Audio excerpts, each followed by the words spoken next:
Okay, here we go. 2:15. Off to the races. Welcome, future producers, to episode 215 of the Nerdstravaganza podcast, where every week we exemplify productivity in order to secure our place in the future. I'm Tom. I'm Brian. And I'm Cam.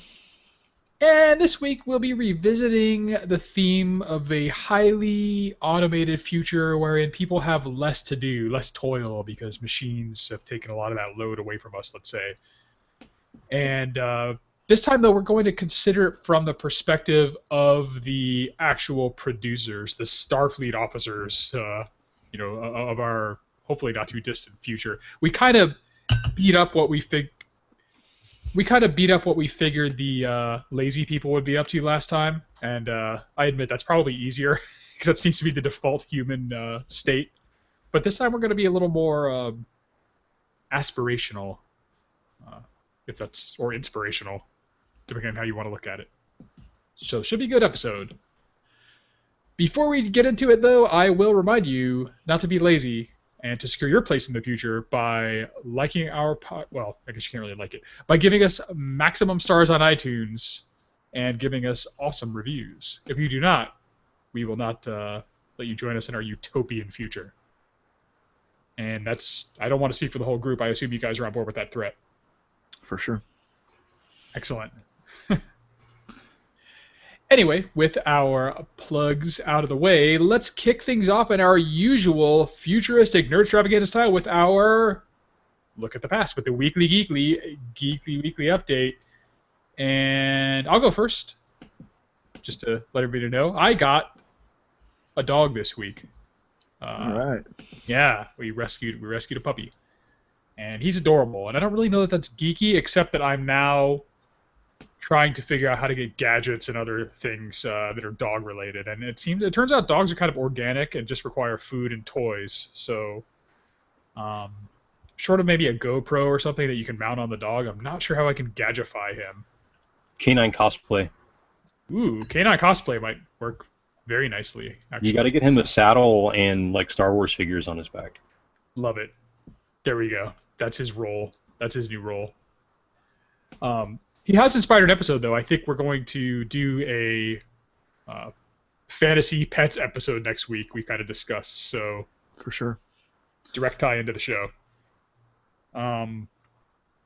Apart from that, I don't view car buying as particularly geeky, but when you hear the type of car we got, you'll definitely agree. We got a smart car, one of those little smart car vehicles. Wow. Nice. Yeah. Definitely some kind of a nerd or geek if you ride one of those. It's not the high-tech hybrid or plug-in vehicle that I'm dreaming of, but it's just a very small car with a standard internal combustion engine, but it's extremely fuel efficient. And we've enjoyed driving that for the past week. So new dog, new car, and I can't really add much in the way of traditional geekiness to that. I've just been too busy to play games or anything. But, The nuisance of traffic safety. Yeah. Honestly, people are more I can't say I'm surprised, but people are way more into like, well, you don't really belong in that lane. Let me just like stuff they would never do to another car. Like you're occupying your space in traffic. They just don't respect it. Like nudge you out of the way almost. It's really weird how people's animal instincts kick in. I drive the larger car, and people behave one way toward me. I drive the smaller car, and it's tailgating and cutting me off, and like all trying to pass me and like just be very aggressive. People on the road are complete beasts. So self-driving car, mandatory. Can't come here soon enough. You should have to get a special operator's license to drive your car, as we discussed last time. If you want to be Will Smith in what the hell was that movie? I Am Robot. Yeah. No, iRobot, not I Am Robot, right? You need a special license. I just watched that again recently. Did you see it on cable? No. It was on cable like last weekend. Does it hold up though, or? Hold up. I don't know if it was Christ. ever I don't know if it was ever up to begin with, but yeah, I mean. Wait, what do you mean? It was never up to be? You agree, Brian? It can't hold up because it wasn't up. I like that. That was Very Really? rough. That was like when I was starting to like Will Smith because his like annoying like antics had subsided. Like the Fresh Prince was kind of leaving his persona at last, having overstayed its welcome. I mean, I think good actors can have misses. That was just not a, a, a great narrative, in my opinion. Hmm. That was an Adidas commercial. Wait, was there a lot of No, Adidas going on? no, Converse, I think. Converse. Didn't he actually stop to like pump up his shoes at one point? Like, I gotta outrun this robot. Give me a second. Pump, pump, pump, pump. Like, No, I think he his like I know there was a part where like his grandma was like, "What's on your feet?" and he's like, "Oh, brand new Converse All Stars, circa 1996 or something like that." Oh my in god. stores now. Yeah. I know it was definitely an Audi commercial because the retro car he was driving was an Audi. Definitely an Audi commercial for sure. But then again, Independence Day was a Reebok commercial. Remember, there's a kid in the movie like his stripper girlfriend's kid who I just called Little Ree because like that kid was head to toe Reebok gear. Don't forget Max. Wait, I don't think I get the reference, Brian. Macintosh? The Oh, Macintosh saves the world? Max. Yeah. Remember the stripper girl? Like okay, so the stripper girlfriend had the stripper like female friend that went to the Yes. party to welcome the aliens Yes, he got killed. Yeah. and then nuked the building. Yeah. Yep. That was the IBM building. Oh, wow, that was a really pro Mac. The aliens used Macintoshes and targeted IBM before anything else. The White House and IBM were the first things they blew up. That's pretty hilarious, actually. I did not realize that. I was just so happy to see those partygoers killed that I didn't really care. Like the people that behave that way in the face of an alien invasion deserve death. Wow, that's kind of an aside. Right, so Independence Day 2 coming to a theater near you. That's the end of my update. Cam, why don't you let us know what you've been up to? Sure. Man, I finished The Way of Kings by Brandon Sanderson. Awesome book. I really enjoyed it. I also finished his fourth Mistfall book, The Alloy of Law, which is like 300 years in the future from the original Mistborn trilogy. So I finished that fourth book. Probably start on the fifth book soon. I'm actually in the middle of the sequel to The Way of Kings right now, though. So and that's like huge. So it'll probably take me at least another week to get through that. But got some nerd reading done. There's a local group called the Adria Group. I don't know if you guys have ever heard of them. They do like Renaissance fair recreations and things like that. Well, they do a lot of like the combat and sword play and all that stuff at different Ren fairs, things like that. Yep. And they had an event on Saturday at a park here nearby, and the companion and I went over there, and it's a great group of people, man. Just really cool, laid back, nice people. They welcomed us with open arms. We have a friend, Tim, who does some of the combat there with them. He's part of the group, and it was awesome. I mean, we did archery. We did some rapier sparring. We did just a bunch of outdoor cool Renaissance-y activities. It was great. They had a barbecue. It was a really fun time. Then we that night it was one of our buddies' birthdays, so we went out, and they're all it was a lot of gamer nerds basically, and we ended up going to this place in downtown Hollywood called Social Room, which you walk into it and it's sort of like a hipster bar. They're playing like sort of pseudo techno hip hop music or whatever, but then you go in the back and they have this awesome like just gaming area. Really? They had like this. Yeah, they had this huge like life-size Connect 4 game. Wow. They had like huge like life-size Jenga. They had like cornhole and other like bro kind of games. But like then they had they just had a bunch of like other fun like little tic-tac-toe games. They had a bunch of like Uno stacks everywhere. You could play Uno. So it was really cool. Like we all hung out in the back. It was a nice night. People had a bunch of drinks and played nerd games. It was cool. Nice. What a great idea. Yeah, that was fun. And then Sunday, I started my new Pathfinder campaign. Finally. Yeah, it's awesome. Same Tim, our buddy, is the DM, and he set it in Westeros, 300 years in the past. So it's sort of a Game of Thrones RPG, but based on the Pathfinder system. So I am a hedge knight, Sir Narmak. I am a Tully Bannerman, and but I'm basically a hedge knight because my family pissed away all their money, and so I've got to roam the countryside of the north and offer my services to whoever will have me. And so that's how it's going. We had our first day. We created our characters. Tom, I don't know. Have you ever used Hero Lab? No, I have not. No. Oh man, gone are the days like when we first started. We had like these like, I don't know. Anyone who's done Pathfinder like recognizes these character stat sheets. When you fill out you have to Yep. what's your name, what's your strength, dex, all that stuff.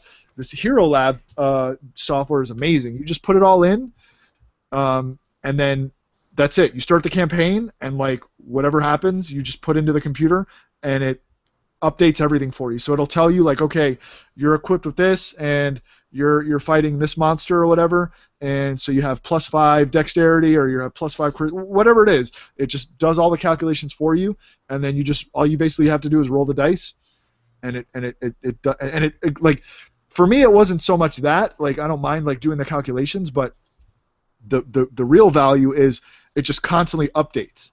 So if you get a new piece of equipment, if you get a new blessing or whatever it is, it just automatically updates your stats and just keeps it saved as you're going through your campaign.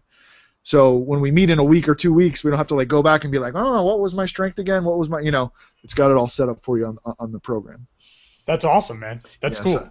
So anyone engaging in a Pathfinder campaign, I would highly recommend picking that. It was $30, but I mean it's totally worth it. It gives you 2 licenses, so you and a friend can use it, and I mean it's well worth the hassle, or it's well worth the money to avoid the hassle, I should say.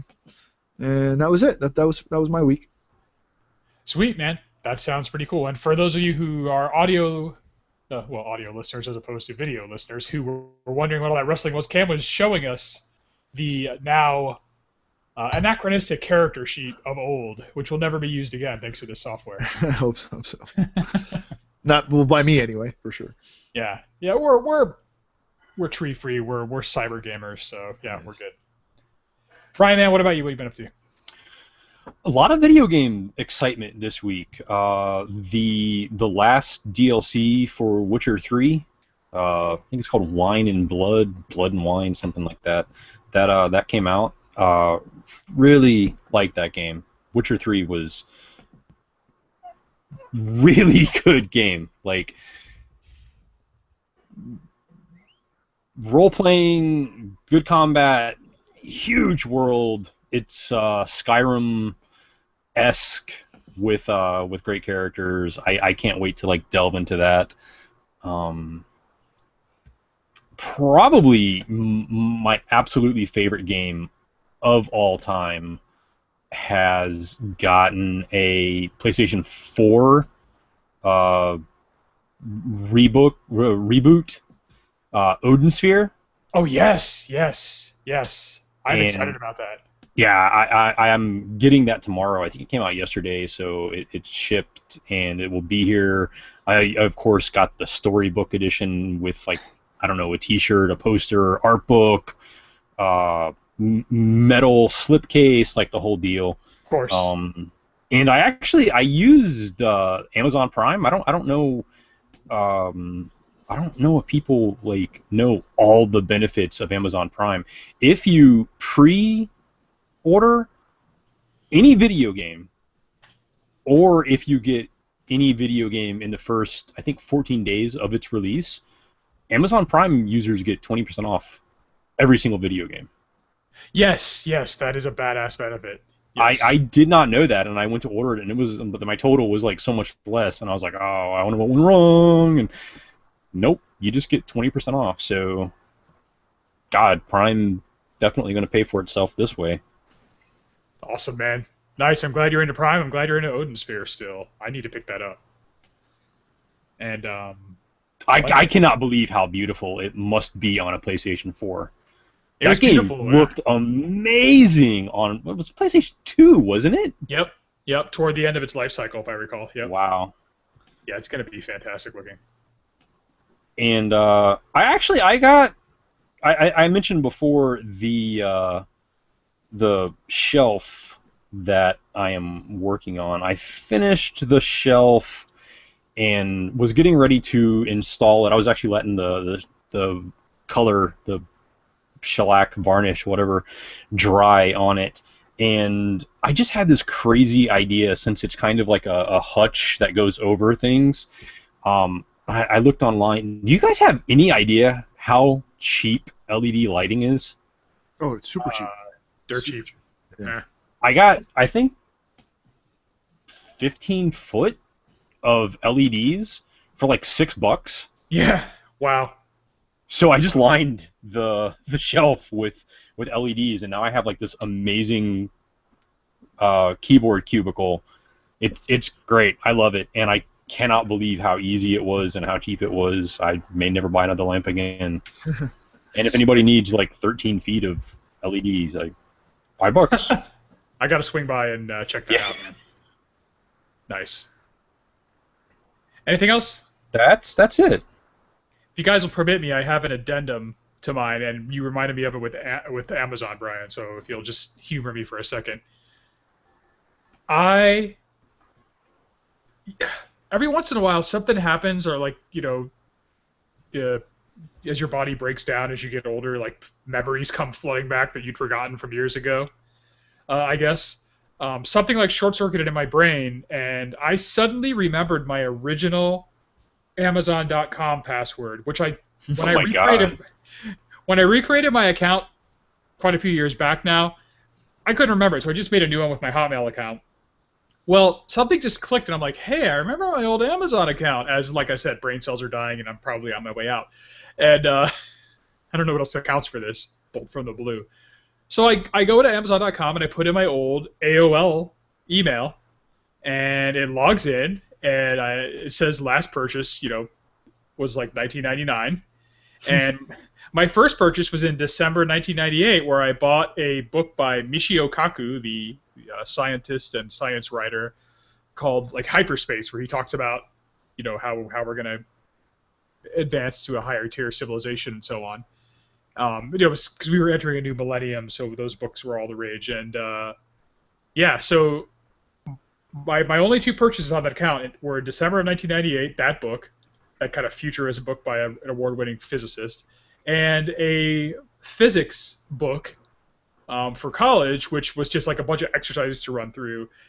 Because I remember there weren't enough exercises in the textbook, so we found this really great supplemental book to run you through a bunch of physics exercises. Because physics is a thing you have to do, at least for me, you had to do a lot of practice to really understand how to apply the things you were learning. So I think that qualifies me as nerdy, I think. All three of those things, finding the account and my first two purchases being kind of geeky nerdy books. So there you go. My nerdy bona fide.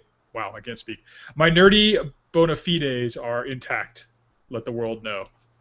That's the guy with the long hair, right? Machine. Yeah. I like him. He's good. Yeah, he's like, I would put him on par with like Neil deGrasse Tyson and for sure. And Bill Nye and those guys. So, yeah, pretty awesome. And that's it. That's it for my revisited update. And with that done, Cam, I think we should probably share news with our audience. I think it's time for the news extravaganza. Let's do it. Speaking of Adidas, Brian, or Converse, or whatever it is, today, Same thing. Did you guys know today is World Oceans Day? No. It is. And Adidas has this new robot army that's making all of their shoes, and they have come out with a shoe that is essentially made out of ocean garbage. Ooh. So they're taking all the ocean garbage, and they're dumping it into a big machine, and the machine is spitting out new Adidas for people to buy. I guess the stitching is made from discarded fishing nets, and all the other stuff is sort of congealed together, and it's basically repurposed to make their shoes. which is good. So, two good things for Adidas. One, they're cleaning up the oceans, and two, they're not using, well, conceivably, they're not using 12-year-old kids to make their shoes. I mean, who knows who knows who's making those robots though? You know what I mean? But so good on you, Adidas, if that works out. Speaking of space, we were talking about space a little earlier. The Mattel has come out with a Star Trek Barbie set. Oh. So basically, the whole bridge crew from the original series, Kirk, Spock, Uhura, all those guys, they are now Barbies, and they come in a really cool bridge. It's like a really cool bridge scene. You know what I mean? Like it's like a diorama of the actual bridge. So instead of Barbie's Playhouse, it's like Barbie Bridge of the Enterprise. That's cool. With all of the bridge crew, it's pretty awesome. So which Enterprise? I don't know which one, but that might be my first ever Barbie purchase. Well, to be fair, a lot of the crew are Kens, so yeah. All right, let's see here. I'm gonna save two of these stories for the end. Okay, FBI. The FBI is working on software that will track and link people based on your tattoos. So the whole, pseudoscientific, old school movies where people have barcodes and all that stuff, that's not as out of the realm of possibilities as we think. And we may be basically barcoding ourselves by getting tattooed. So I'm not telling anyone not to get tattooed. I'm just saying that it may make it a little easier for the FBI to track you in the future. Wow, that's kind of scary. So you useless eaters, beware. So speaking of useless, you guys know I'm an attorney, and you guys know I like to sort of bring in the weird legal issue things. I found a story about a guy in Indiana who sold a printer on eBay. So he sold the printer for $40, right? This guy, Gersh Zavodnik, in Indianapolis, sued him in small claims court for $6,000, saying that the printer didn't work and that it didn't live up to his expectations, and so now he should be entitled to $6,000. So apparently this guy is a professional, that's what he does as his job. He just buys stuff and then just sues people and just tries to extorts money out of them through the legal system, which makes me sick because you need to have you got to go to law school to do that. All right, guy. No, but so basically the case got kicked out of small claims court. Then he brought the case into the Supreme Court of Indiana.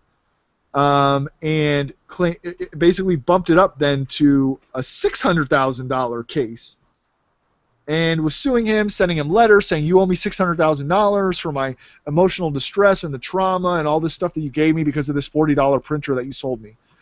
Apparently there's some funny law in Indiana that if you don't respond to someone's letter, it's like an admission of that you basically you're admitting that what they're saying is true.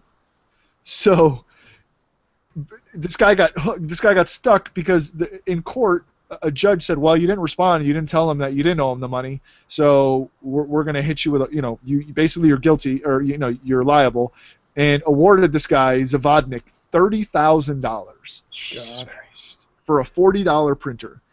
Luckily the guy went back to court, got it thrown out. The appeals court was like, this is ridiculous, this guy's an asshole. I mean, I'm sure they didn't say this guy's an asshole, but I'm saying he's an asshole. Well, actually, no, I'm not saying he's an asshole because they'll probably sue me. You're not an asshole, sir. You're a great person. I'm not defaming you in any way. I'm just reading the story. Basically, they threw out the case. The problem is he ended up with $12,000 in legal fees. God. So, if you take out the $40 he got from the printer, it's $11,960 in the hole, plus all the aggravation and all the whatever. It seems to me Cam, I actually read this story, and God, I oscillate between like thinking like lawyers do great work standing up for the little man against the big, like, rotten, no good person with power and money, and God, I just want to kill them. Like, because although this guy's not really a lawyer. No, he is not absolutely no. He's not a lawyer. He's a pro se litigant, which means he's just because you can file a lawsuit on your own. You can defend a lawsuit on your own. You don't need a lawyer to do that. So there was no lawyers involved as far as I understand, except the lawyer that represented the guy that was getting sued for the He's kind of a all right. He's not the stereotypical sleazebag lawyer, but he's a sleazebag lawyer in spirit. I'll say, right? You know what I mean? And not to take away from your profession or lawyers in general, but the other end of my oscillation is I just want them dead, and like just hearing abuses of the legal system like that make me like have contempt for it in my heart.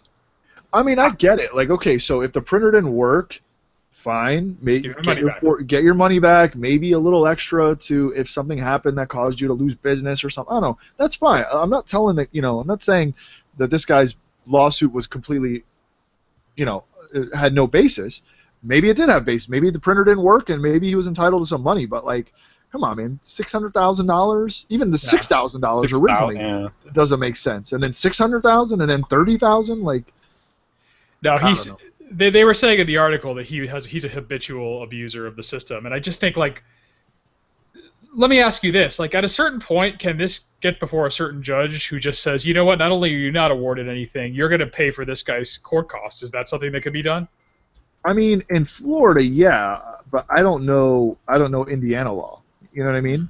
So I don't know what like I didn't read the case. I just read the article. And, again, I'm not giving legal advice. I'm not making any legal opinions. But I just from what I read in the article, it seems like there must have been some basis in law for him to get that $30,000 judgment because, judges are smart people. They're not dummies. You know what I mean? Like there must have been some sort of loophole or some sort of not even loophole, just some sort of basis in the law.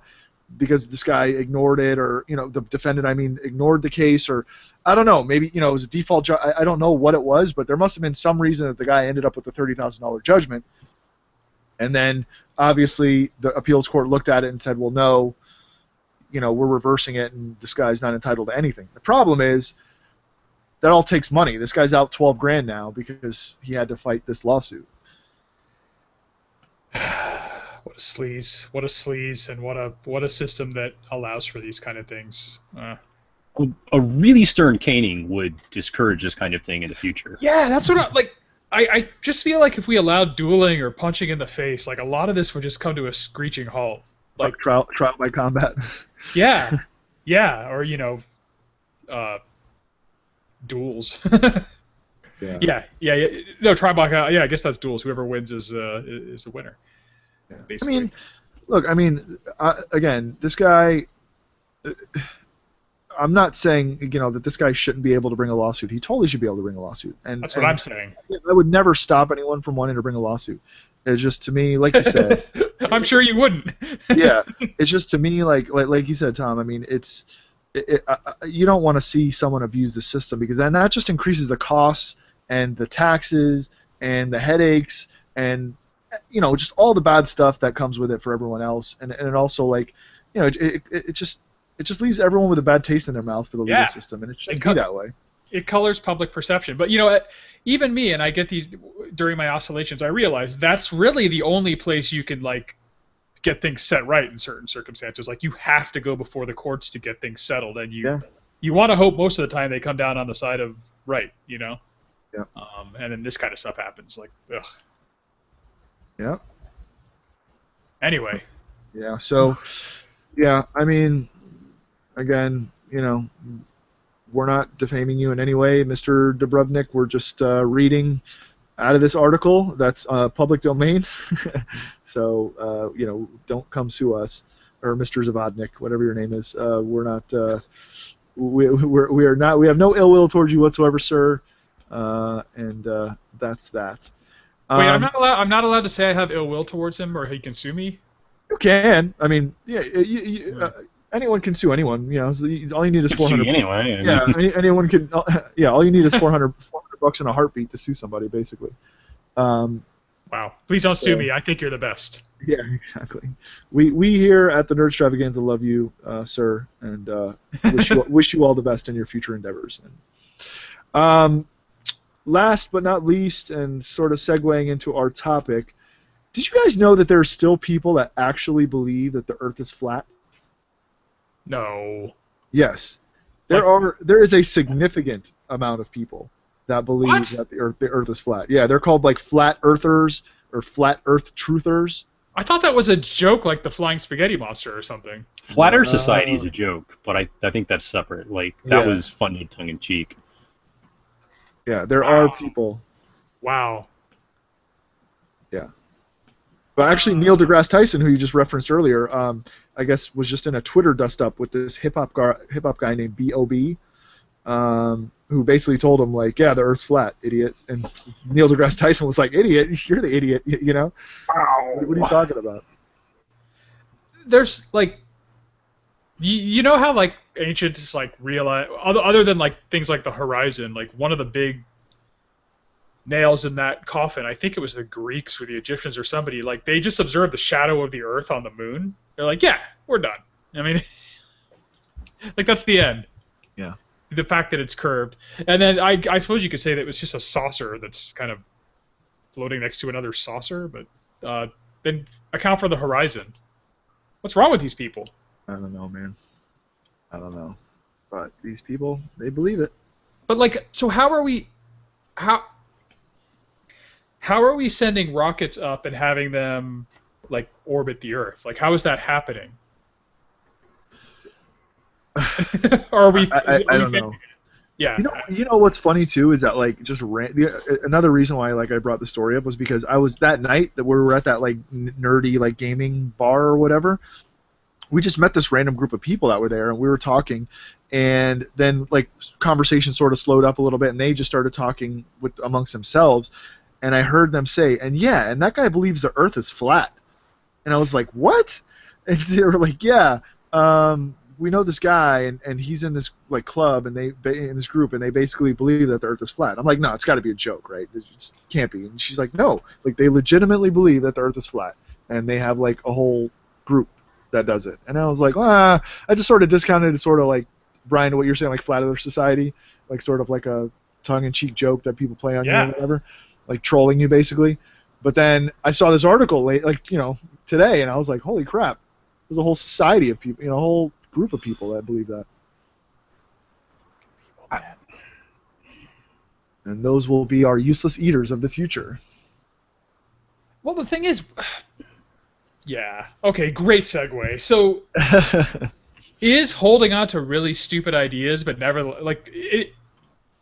I like to think intelligent people can't subscribe to such absurd notions, but I've met people. See any evidence to the contrary.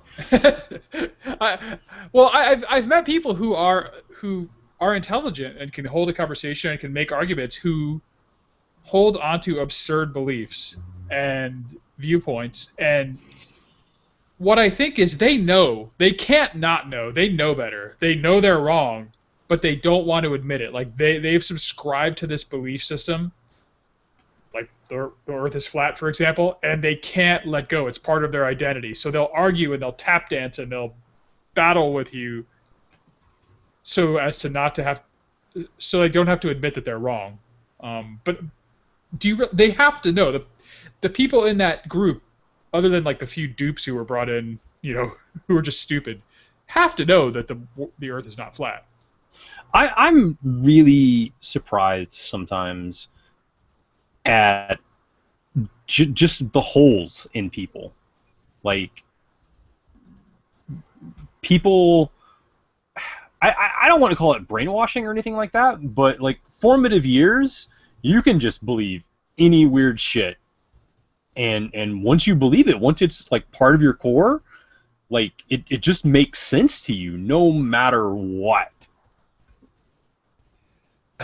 So you could just wall yourself off to any evidence to the contrary and just hold on to the belief at that point. I mean, I guess some are easier than others.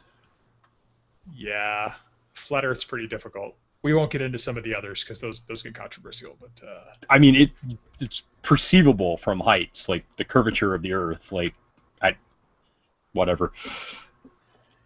It is something you can see with your own eyes. yeah, I don't like know. I find climate change denial to be just about as indefensible, but I can at least see where like because that requires more than like simple observation to prove, um, you could possibly be duped into believing it's climate change is made up. But the flat Earth is that's about as dumb as you can get. All right, these people have to be left behind. Yeah. Which gets us into tonight's topic. Now, uh, astute listeners will recall that we sort of touched on a future where the robots have taken away all of the need for toil, and by robots we mean robots, smart machines, computers, etc. And we really focus in on how to take care of all the kind of useless eaters, as it were, the people who aren't really going to be producing anything. We visited such things as the universal minimum income, and just letting people plug into virtual reality and lock them in closets and all this sort of stuff. We really focused on what we assumed would be the majority of unproductive people that just want to like party and hang out and not really do a lot with their lives. And so Cam, being what I would classify uh, as a go-getter and a motivated individual, naturally wanted to revisit the topic and talk about what did you put the figure at, 20% who would actually be keeping the ship on the right course, the ship of humanity?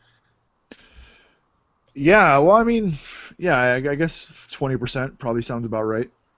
Okay, so you figure 20% of people will be. I made the Starfleet analogy earlier, but you could just sit at home with like your VR rig and play for the rest of your life and be taken care of by the state and our legion of robot servants.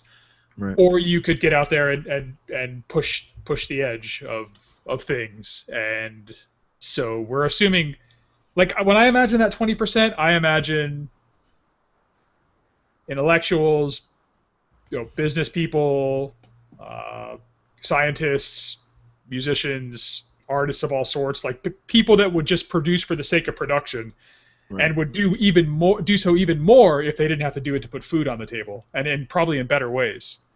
That's what I'm imagining. I don't know if that's in line with what you have in mind. No, for sure. I mean, I think it's like mostly people that would probably do it in any situation. You know what I mean? I think it would be a group of people that just love to do things, did things because for the love of it, like you said, like some sports artisans, those kind of people.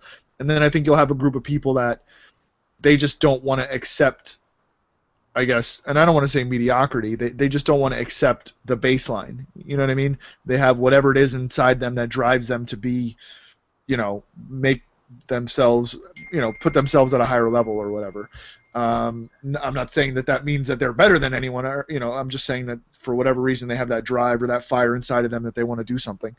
And I think, I mean, I would say, I can't see it being even more than 20%. Maybe 20% is even too high because, like, most people when faced with the prospect of not doing anything, I feel like most people are just going to be like, all right, fine, I don't have to, then I'm not going to. I mean, I might take a crack at it for a year or two, but I would think I would get bored after that. Yeah. I don't know. What do you think, Brian? You're kind of silent on the issue. You think 20% is the right figure? You think there's going to be these... You take away all the toil. Well, you think there's going to be this percentage of people that really want to get out there and push things along? I see it a little bit differently. Like, I don't necessarily think everyone has to push things along. Like, everyone has to, improve society or anything like that. But just a part of me really wants to believe that everyone has something they can be passionate about. Like, sure, some people are going to be passionate about World of Warcraft and Overwatch, and that's just it. But continuing Star Trek analogies, think of how awesome restaurants would be when you're used to replicator food, and then you go to that guy whose passion is food, and he cooks 8 hours a day, every day, because he wants to, and like, where can he take that art? Well, but he is pushing society forward. I don't think everybody has to be, creating the next interstellar space program. I think just being good at your craft and taking pride in your work has an uplifting effect on society as a whole. Yeah, I would agree with that. Okay, cool. I think we so. And did you say the 20% is too high, too low? I would like to think it's too low if we're defining it by those means. If a cook can be uplifting, a sculptor can be uplifting, a poet can be uplifting, I'd like to think most people, I'd say like 75%, could find something to do. Hmm. We need vintners. Well, we do, but I mean, that's hard. I think that's harder work. Like, I think World of Warcraft's more attractive than vintnering, even though it's not a word. Um, Maybe I just can't imagine it, because I mean, I love World of Warcraft. Don't get me wrong. I'd play it 8 hours a day, but that's your leisure time. You have 8 hours productive time too, or 12 and 4, or 10 and whatever. yeah, I guess I have a hard time envisioning what people's motivation is. Like, there are enough people right now. Oh, here we go. We're going back down that dark path. I wanted to just make another comparison today. Like, look at all these people that lay around and don't do anything. Let's not. I will not go down that path. Let's assume that there's a certain percentage of people who would like to push things forward. Let's put ourselves in those roles. So tomorrow, a race of semi-intelligent robots and computers takes over all the toil. Like, pretty much day-to-day work that has to be done is getting done by them, and they produce enough stuff that everybody needs, that everybody has a share. All you could ever need, all you could ever want of the things you need, you can have, right? So you get your housing, you get your food, all that crap's out of the way. That happens tomorrow. What would you guys do? I mean, my life wouldn't change that significantly, I mean, I think I would just continue to do the stuff that I like to do. You know what I mean? Like, I would, but it's hard. I think, like, this generation, you'll see, a lot of people that are just like, all right, well, fuck it, I ain't going to work, But there still will be a lot of people that just have instilled in them that they like to work, or that they like their job, or whatever it is. But then my question is, what's that percentage going to be in, 3 generations, or 5 generations, or 10 generations? You know what I mean? Like, I think now it's just people are so used to doing stuff that it's sort of ingrained in them when they're growing up. You get, you grow up, you get a job, you go to school, or you don't go to school, or you learn a trade, you get a job, put food on the table. It's just sort of like what you feel like you're supposed to do. But what happens when you grow up and there's no one telling you that that's what you're supposed to do? People just tell you, hey, you don't have to do anything. Just hang out. Play Warcraft. Get high. Do whatever, you know what I mean? Like, do whatever you want to do. That will then, I think, I think that's going to cause a lot of people that maybe could have contributed to the world and been those, like, luminaries or whatever, to maybe get lost in the shuffle because no one ever really sort of pushed them to do anything. Or that mathematician, that math genius, or that like higher order thinking person is now, he might be, like, rated number 1 at online gaming, at Halo or whatever in the world, but he's not curing cancer. He's not, like. Children are still going to have school responsibilities, though. They're going to, learn higher maths and everything in college and high school, and they can still be. Why wouldn't they? I don't know. I mean, like, are we just going to cease all responsibility? I mean, like, what's the point? What's the point of school if it's not to, like, I mean, maybe not like grade school, but, like, to learn the basic stuff. But, like, what's really the point of like college, even high school, if you're not going to get a job or work? To enable that passion. See, I think I want to believe that's the job of school is to like uh, help people find their passion and want to learn more, like to expose people to things, and maybe that would be the role of school. Like I think a lot of people, myself included to a certain extent, view school as a vocational training program. Like you go to school so you can learn skills, so you can get a job, and then you can make money. Now getting the job and making money is taken away. So the point of school is to enrich you as a person. But Look right? at the older concept of university. You didn't necessarily do that for a job. No, the true. You You did did it. that because your father was filthy rich and you never needed to do anything in life, and you got to make something out of it.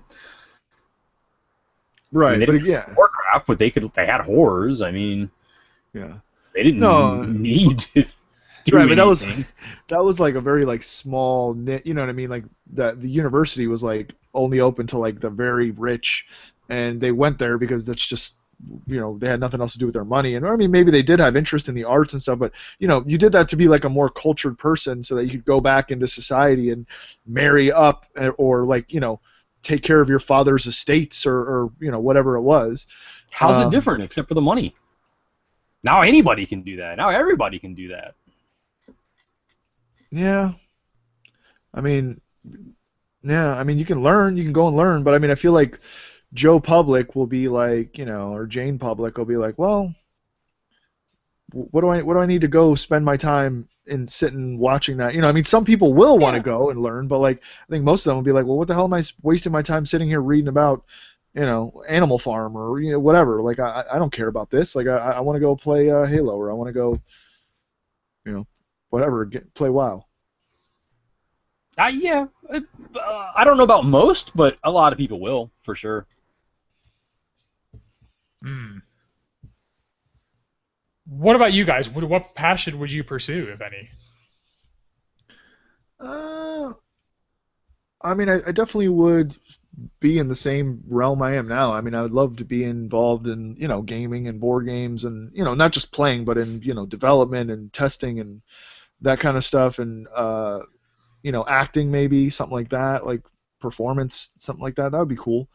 But, I don't know that there would be anything that I would specifically, because like, I mean, look, I make no bones about it. I went to law school because I wanted to make money. You know what I mean? Sure, If it sure. wasn't the money was the 100% the motivating factor. It wasn't because I wanted to be some pillar of the community or bastion of the law or whatever. If that was what I wanted, I would have went and worked for the public defender's office or whatever, not taken a corporate job at a big law firm. So and I did that, and then I got what I wanted, and I quit. You know what I mean? I retired from that. So it's like I feel like that's a lot of people's motivation these days is they're only working because they have to. So if they don't have to, it's a double-edged sword. I mean, maybe it opens up this renaissance of people just learning for the sake of learning and exploring for the sake of exploring, or maybe it turns people into the fat idiots on the chairs in Wally. You know what I mean? I think like this is I envisioned, and again we're kind of retreading the same ground, like legions of people in the fat chairs in Wally, a few people like making the fat chairs or like becoming insanely wealthy, like Right. because they're making this stuff to cater to these people that these people are quote unquote entitled to. Somehow wealth has to flow to these people who come up with the new stuff, I would think, a reward of some sort. Mm-hmm. And yeah, a percentage of people learning for the sake of learning, the people who want to like go explore space and stuff. Sorry, like it's great that you're good at the World of Warcraft, but we need somebody that could like keep systems working on a spacecraft, or at least like have an intelligent conversation with the computer that's doing that sort of thing. Yeah. Well, because even in like the Star Trek scenario, right, where the money is abolished, right, there's still class. There's still like a class strata. You know what I mean? Like Captain Picard's quarters are not anything, like the Guinan's quarters or the busboy at Yes. 10 Forward's quarters. You know what I'm saying? There's still privileges to your rank and what you've done. So even maybe even though it's not monetary, it's in other ways. Like where's John Luke getting those like old ass books, like antique books of like Moby Dick and shit, and all the stuff that he has. That's true. The Joe Schmo that's like cleaning the floor, like working on the replicator, doesn't have those, I'm sure.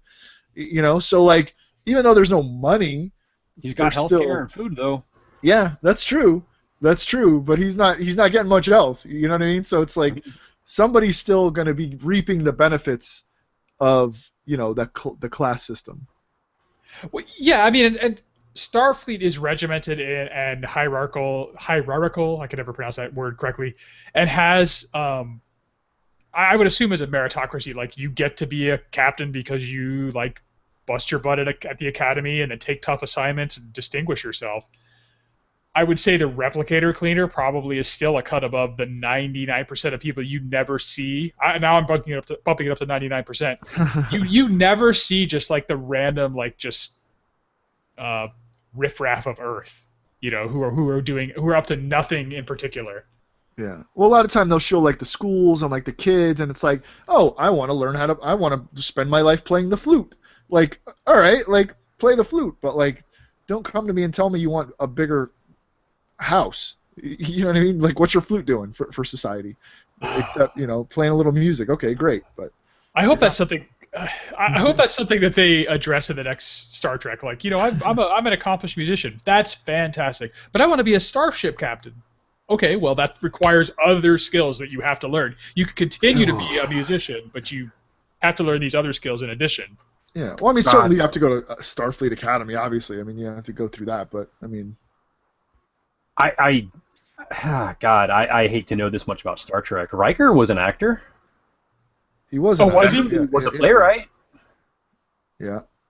They did their 40 hours, and then they did whatever the hell they wanted. Yeah, but those are passions they had like on the side.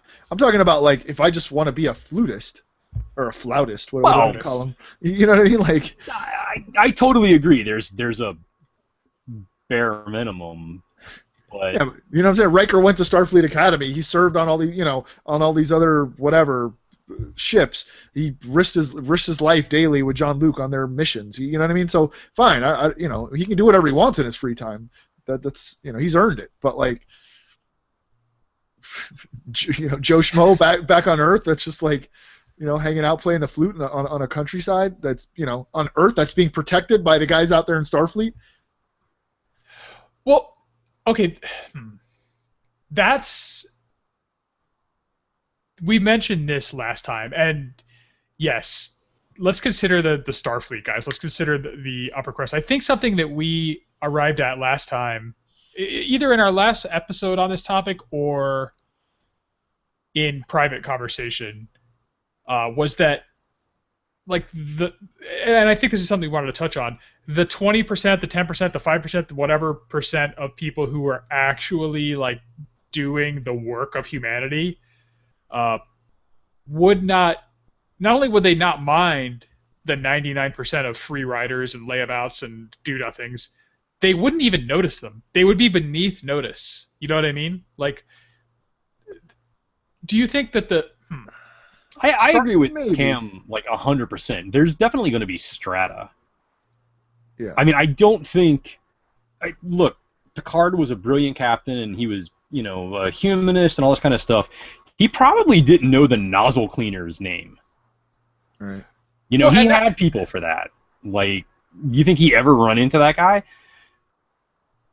No. But that guy's still making a contribution. He's helping make the ship run. So I don't have a problem with that. What about, like, let me ask you this question. So say you're Picard, right? You're saving the world from the Borg. You get kidnapped by the Borg. You get turned into Locutus. Like, you've been, like, your whole identity has just been shattered. And, like, you've had implants put into you, like, whatever. You come back to Earth. You're walking down the street. And you see some dude playing a flute. And that guy lives the same exact life that you do. So I'm sort of taking it out of, say there is no strata. Say, like, your house is exactly the same size house as this guy. You get the same exact food that guy gets. You get the same exact everything that the guy just hanging out on a bench at home gets, and you have been out in space getting your ass kicked all over the place to protect Earth. How are you going to feel about that? I will say one thing. We're talking about the bottom 1%. We're also talking about the top 1%. Right. Most of Starfleet didn't get assimilated. True. Most of Starfleet never encountered the Borg. Only one did, but yeah, I get what you're saying. But I'm just trying to make like a point, like a point. Like if, I leaned back way too far. If you just make it so maybe shrink it closer towards the middle. If you're the nozzle cleaner, or you're someone, or you're even just like a red shirt, and you go out and you get all messed up on an away mission, and you come back home and you get the same exact stuff that the flutist gets. No way. But who is saying that? I mean, the flautist, whatever, the artisan has what they need. They don't have everything. Yeah, like I said, they have food, they have shelter, like homelessness, hunger, disease. We can abolish those things and still let people slack off. Yeah, like I get what you're saying, Cam, but that's so you come home and like you leave your Starfleet base and you have your assigned home and your assigned district and your whatever. Maybe you get choice, but you get your like Class C, condominium in a city, and the World of Warcraft champion and the guy that the musician live next to you in similar accommodations. Gets a pod. Right. Assuming that you are not given like better stuff because you're in Starfleet and you are just straight up better than everybody else. Hey, what you been up to? Oh, I kicked ass at World of Warcraft. Oh, cool, I discovered a new planet. Yeah, I'm gonna go back out to space tomorrow. Enjoy your fucking video game. I mean, I think you probably just pity that person and maybe even have contempt for them. And who cares if they live in the same kind of pod as you? Your life doesn't revolve around the pod and the acquisition of material things. It revolves around being somebody where these people will never amount to anything. Yeah, does that make any sense? Yeah, then you're just assigning currency to a different concept. You know what I mean? I don't think we'll ever have like perfect equality, and I don't even think really that system would work because people aren't. Like some people are lazy, and they have every opportunity, or they can have every opportunity, and they can have every resource, and they just don't want it. Yeah. So you should not be equal to someone who strives. And you're Picard deserves the big office. Right. The World of Warcraft champion deserves his pod on Earth, and he gets food, and he's beneath notice. And like, if Picard ever like even acknowledges his existence, it's to like just shake his head and walk away. Like I don't understand. Like, I mean, as things exist now, there are dumbasses right now on this planet who have more money than us, than any of us sitting here, more notoriety, live a better life, and are considered better because of their like material advantage. Are they better? If they were born into money or what have you, or lucked out somehow. You guys keep going down this better path. I don't know if they're better or worse or. No, I like better. I'm okay. The World of Warcraft. I already have like a healthy amount of disdain for the World of Warcraft like nerd, right? Like Brian, this has long been a I won't say a straw man, but a phantom we would like conjure up once in a while if we wanted to beat on somebody, right? I'll go so far as to agree with you on beneath notice, but beneath notice means you don't disdain them either. They live their life. Let them. Yeah, if that's really what they want for their life. Okay, they have endless opportunity. They could be anything if they choose to be that. So be it. Okay, so then that brings us back to kind of the question: would the Picards of this future world be willing to subsidize these people indefinitely? Like, could we could we write the human constitution to read like you have a right to live and be provided for no matter what, and I, have that last forever? I really think the resources relatively are going to be minor. I mean, we're going to have a solid infrastructure for hopefully self-driving cars, self-flying cars, whatever. So, having a beater pick them up and take them to whatever is just going to be, 3, 5, 10 cents more mileage for that. They're gonna be out there anyway. So even if they comprise a majority of the people, their consumption of they will not be a drag on humanity as a whole. And we never stated this, but I am assuming, like, resources are plentiful, because I think for the most part, if we had enough farmers, like, our planet could sustain the people we have, especially if a lot of them leave for other planets. So I'm assuming no food shortages. Right. No, If there's food shortages, maybe they get rationed. I'd still feed them, but maybe they get 2,000 calories or, whatever. Yeah, I'm assuming no resource scarcity either here for the sake of conversation. And this is too controversial for me, but I'll medicine's not really that expensive. People making money off of medicine make that expensive. So I think, yeah, in the utopian future, the profit motive will not necessarily be there. But then, I guess what we're still trying to come to grips with is what will motivate people, and that's difficult to see. I don't think it's quantifiable. I mean, you either want to be something or you don't. Tom, you ask him, what would you do? If you could do anything, what would you do? Would you sit around and play Warcraft, or would you explore the sea? Would you explore the skies? Would you study artificial intelligence? I'd study. I would. Why? Because I want to learn. Like, I have a desire to better myself and to learn, not to better myself in comparison to others around me, but to just have knowledge I didn't have before. Like, that is enough of a motivator. If I didn't have to work anymore, like, if I became instantly wealthy overnight tomorrow, I would spend the rest of my life, like, in school, basically. That I could tell you that would be my thing. Like, I would be a gentleman scholar in the. Not that I would accomplish nearly as much, but I would be a gentleman scholar in the European, 16th century fashion with a wig, Yeah, just for my own betterment, Brian. I mean, that's just what I would do. That, like, I see that immediately. How can you convince someone who doesn't believe that of it?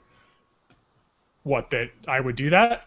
It'd be better if they stopped playing Warcraft 24 hours a day. And I wouldn't. Like, I would like maybe mention, hey, you should like try reading a book sometime. And other than that, you might as well not exist, as far as I'm concerned. Like, does that make sense? That maybe makes me sound like a dick, but no, I mean, that actually makes you sound like less of a dick than some shit you said. Well, I mean, at least you're not erasing them now. Well, no, I'm erasing them. I am erasing them, though. Like, I'm writing them off. Like, okay, writing them off is letting them live. You're not, like, disdaining them or, diminishing them. Like, that's what you want. Okay, good point. I would only have disdain for them if I stopped to think about them. As long as I didn't have to think about them, I wouldn't care. But you do get me back to, like, an existential thing that I struggle with today, and would definitely struggle with in this scenario. What is the point of you? Like, at a certain point, like, you're here, you're breathing, you're eating. God damn it! I wanted to talk about the aspirational stuff, and here we are back to this again. Like, I can't imagine. Again, this is just me, and all I would have to do is worry about myself in this scenario. And we haven't even talked about what happens if human lifetimes get expanded several times over. What is the point of you living 400 years playing World of Warcraft or doing the equivalent? Like, how could you not just, like, like go lay on a train track at some point. Like there's zero point to drawing the next breath. We've kind of talked about this personally, and I don't think I've ever admitted such on the podcast. But seriously, humankind could be wiped out tomorrow. There is no point. Yeah, I guess what goes for the race goes for the individual, right? Just the most bizarre cosmic accident could just erase all of the toil and all of the accomplishment that all of us have ever had. It could. The world would keep spinning. Like the universe would keep spinning. Like that is a pointless argument. Like, well, it could, but we could probably through striving like improve our chances of surviving a cataclysmic event, such as some cosmic impact or what have you. And the only way we're going to be able to forestall such eventualities is by being able to anticipate them. You can anticipate them by learning about them, not by reaching level 120. But I don't think that meant everyone before us was worthless or pointless. You know, people get there at their own pace. Yeah, and I'm projecting my own like internal dialogue out onto everybody else. Like I'm not an advocate of starving anybody out or anything. So everybody has a right. I do believe everybody has a right to like basics, no matter what. I said this once before, and I'll say it again. Do like goat herders bother you now? Do like African tribesmen bother you now? No, but I don't think twice about them. I don't know if they're really all that great for the future of mankind, but I mean, I wouldn't deny them whatever happiness they have. I wouldn't deny them whatever life they have. Yeah, me neither. Me neither. I'm just saying, like, at what point do they become enough of a drag that somebody might want to? I don't know, Cam. What do you think? I feel like I'm being like the hard-ass fascist here tonight. No, I mean I get what Brian's saying, but that's like such like a small little population. I mean, I think this will be the majority of the population, the people we're talking about. Yeah, I think that's why we can't come to an accord. I really hope that is not a majority. My God, that's like terrifying. I think it will be. I think like most people. I think everybody toils because they have to. Most people expend any effort at all only because they have to. Some people would rather redirect their efforts if they could. And it's in that segment I think we would see the future of humanity. So, what do you guys think? Cam mentioned a renaissance, a furthering of human knowledge, a great improvement. So once we're no longer, stuck in running the day-to-day and having our best and brightest minds, chasing, I don't know, nicer cars. Could you see a renaissance coming about? Could you see us like having this flowering of knowledge and accomplishment in the absence of the profit motive? It's funny. It's like whenever you deny something to someone, it's like that's when they want it. You know what I mean? Like I feel like maybe like there will be like people that are just like, holy shit, all right, this we need to get back to the roots and figure out science and all the stuff where we but like I'm not very positive on that.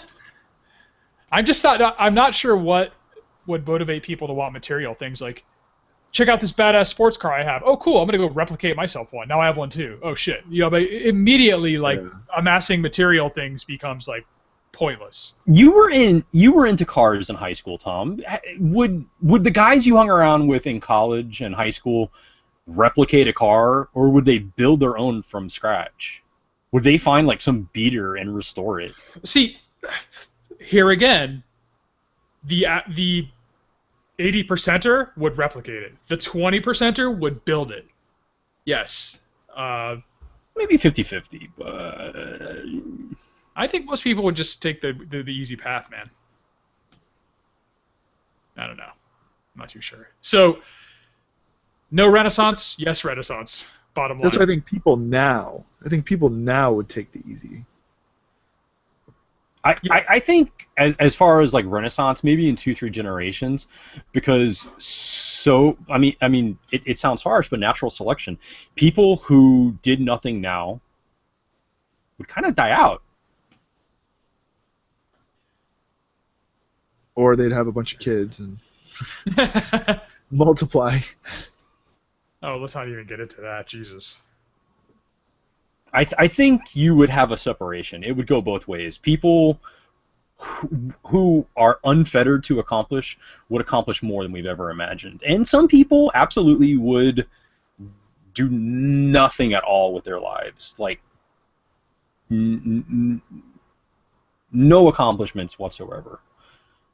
And overall, I think those accomplishments, like those accomplished people, would take us somewhere.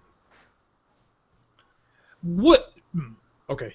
All right. Yes, I think so. They would I take. mean, NASA is certainly not profitable, but someone fought for it once upon a time, right? Yeah. Yeah. Why? Well, I think Because those people exist. What, the people that? Oh yeah, yeah. That see the greater good as a motivation. Yeah. It was Edmund Hillary, wasn't it? Because it's there. Yeah. Actually, yeah. That is the quote, I believe. Is that wait? Hillary's not the guy that died, is it? He's dead by now, I'm No, sure. no, no. The guy whose body they found on like Everest or something. I don't think so. Okay. There was some famous explorer whose remains they found like several years back. So. Anyway, all right. Skeptical about the Renaissance in the absence of day-to-day toil. I think the cold, unfeeling machine will overlord will sort everyone out eventually anyway. So. That'll be that. Anyway, I come away with more questions than answered. This was an interesting return to the concept of the toil-less future. I almost wonder if we would just lose our collective minds if we didn't have to constantly eke out a living. Like, I almost wonder if that's just not how we're wired sometimes. It is not how we're wired. We'd have to engineer that either through adjustment or beforehand. I mean, we're talking about robots happening overnight. That's not realistic. Like, people will have to be weaned from this. Yeah. And I mean, hopefully our leaders are more benevolent than they're acting lately, because that will affect things greatly. We'll either be, subjugated or uplifted. Yeah, and I think in our lifetimes we'll see the beginnings of possibly larger mass unemployment as people's roles are, well, as they have no role, economically speaking. So many things are changing.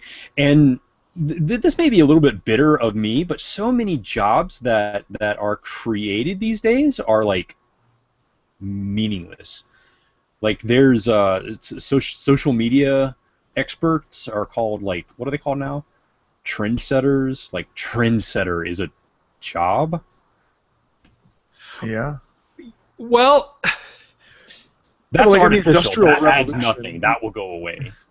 Yeah, but like in the Industrial Revolution, there's all kinds of jobs that people were like, "What's a line specialist?" Or you know what I mean? Like, right. I feel like new jobs get created and then become obsolete all the time. Oh yeah, not to pick on the trendsetters, but that we won't. I don't think we'll have those in 100 years. We won't have line specialists either. I mean, yeah. I don't think we'll have most jobs in 100 years. I don't think, again, by the end of our lives, we're going to see a lot of jobs making an exit from the stage.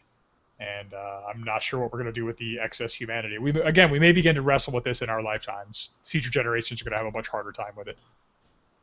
And I guess to answer Cam's original question, I think I will stick to my line that the few who are productive and who are out there advancing humanity will not have disdain for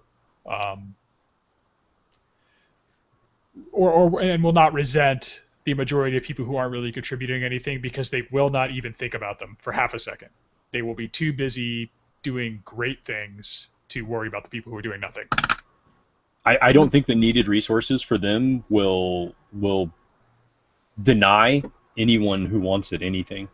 So I mean, I don't think they're going to be like a draw on society. They may be now. I don't want to argue that now, but in the future, when we have more plentiful resources, especially with space exploration, and we're pulling in asteroids, and we're farming other planets, and terraforming, and solar power, and yeah. I kind of agree. I don't really understand what the point of those people will be, but as long as they're happy and stay out of the way, I don't think anybody will mind. Yeah, and they won't be a drag. Okay. I mean, we might need people to like reset the server every once in a while. Like, oh, log off EverQuest and go reboot the machines. Oh, okay. That's your job. That's your job. You do that every 3-4 days in case something goes wrong. Sure. We'll find some use for those who want to be useful, I guess. Kat, what's your bottom line on this one? You know, I just think the market has a way of just sort of working itself out, you know. So we'll see. I mean, I think if you know, honestly, like Brian was saying, if it's not a drain on someone, then what do they care? You know, I really hope, Tom, like what you said, those people that are in the 20% or the whatever, they're not going to care because it doesn't affect them in any way. You know. Right. My question is how do you get from that's sort of an A to Z sort of thinking, though. Like, how do you get from A to B, which is how do you create this economy or resource pool that does not affect the people, the other people in any way? Like where is this pool of resources going to come from that's going to get, you know, provide for all of these quote unquote useless eaters? What, you know, that because that's where the problem comes in, is when someone is creating that pool and then they're not getting all of it, even though they're the ones that did all the work for it. Half of it's getting cut up and given to other people that aren't doing anything. Well, you know what I mean? So you got to figure a way around that, and then I think you've solved 90% of the problem. I think you're right, and that's kind of where that's what we're going to be wrestling with in the next few generations as we move away from trade and to a sort of endless producer who can meet the needs of every consumer. Yeah, because I don't have a problem with someone sitting around doing nothing all day. That's fine. Do that's great. Do it. But the problem comes up when they're doing that on my dime, and so right. you gotta figure a way around that. Yeah. Well, get rid of the dime, and you know, there you go. You're there, and make their cost such a small fraction of a dime, as Brian said, that you don't even notice it, and then you don't care. Right. I mean, there's always going to be some draw. You never get rid of it. They require no resources, but I think we'll have enough to go around. I have my own grim pseudo-eugenicist theories as to how that's going to all play out, but and we'll discuss that in another episode maybe. But for the moment, I think we come away somewhat optimistic once we get through the rough patches ahead. So, good episode. Cam, are you satisfied that we touch on this topic from a different point of view? Yeah, I like it. Yeah, I always like to talk about people, putting people in their places. No, like there's the aspects of futurism involving technology, and then there's the aspects of futurism that or future thinking involving the people and their purpose, and that latter part fascinates me endlessly. So if you want to revisit this topic every week, we can. Cool. Sounds good to me. Listeners might get a little bored, but I could talk about it all day. Well, we need enough episodes to last into the lazy future.